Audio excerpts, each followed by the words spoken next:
want to talk about, everybody wants to, when they're growing up and even in high school, whatever, they want to throw the baseball as hard as they can. How come Nolan Ryan was able to throw the ball as hard as you were?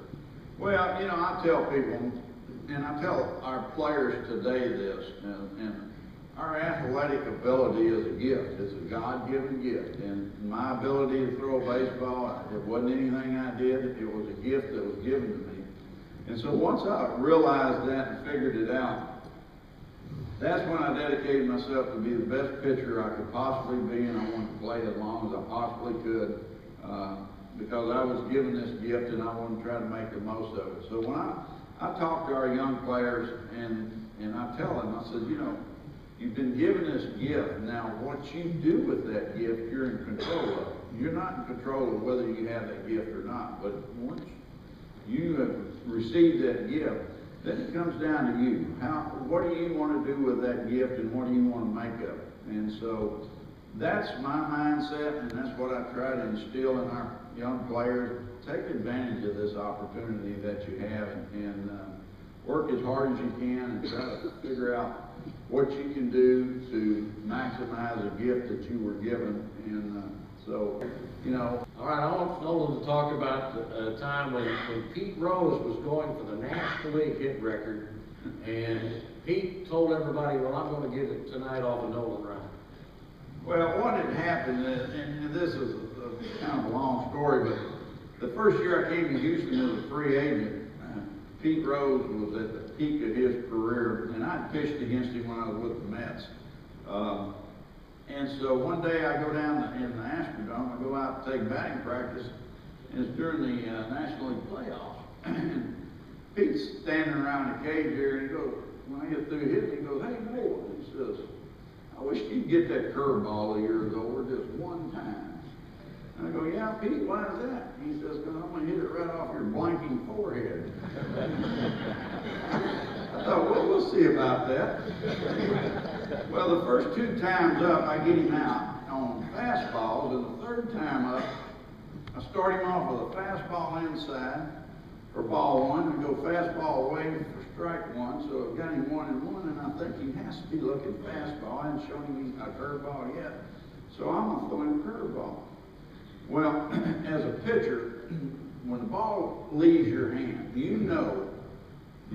as long as I pitch, if it was the right pitch, and if it came out of your hand right, you knew it was going to be an effective pitch.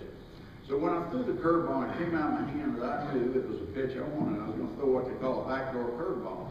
Started outside and it breaks over at the end, right over the corner of the plate. And so when I released it, I knew that I made the pitch.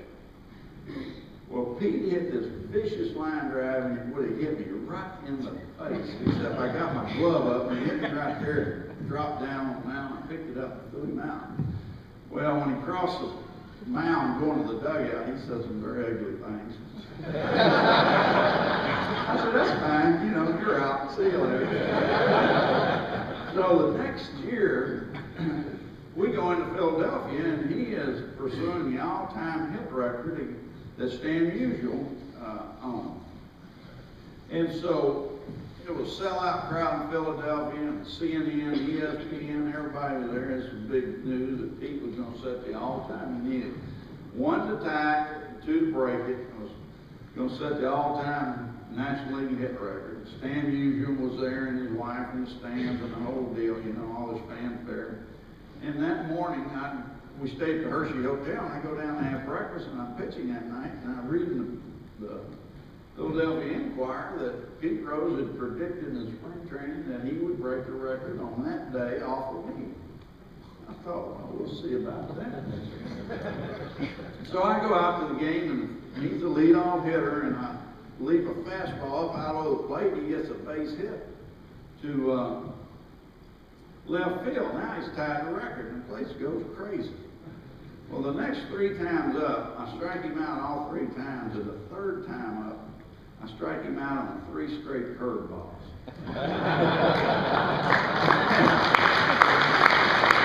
stand there and I'm watching him, and he is so mad, and he is beating his bat on the ground, and he shatters his bat, and takes it, and throws it in the corner of the dugout, and throws his helmet in the dugout, and I'm watching him. He walks about halfway down the dugout, and he turns around and glares at me, and when he does, he salutes me. And I tell people, I said, that's the greatest compliment I ever got from a opposing hitter, was that Pete Rose saluted me. And then we went on strike that night, and he had to wait 6 weeks to break the record because it was a 6-week strike. And so then they opened after the strike was over, to start the next part of the season, they decided they're going to have the All-Star game, and they had it in Cleveland. Well, I was selected to the All-Star team, and so was Pete and a bunch of other people.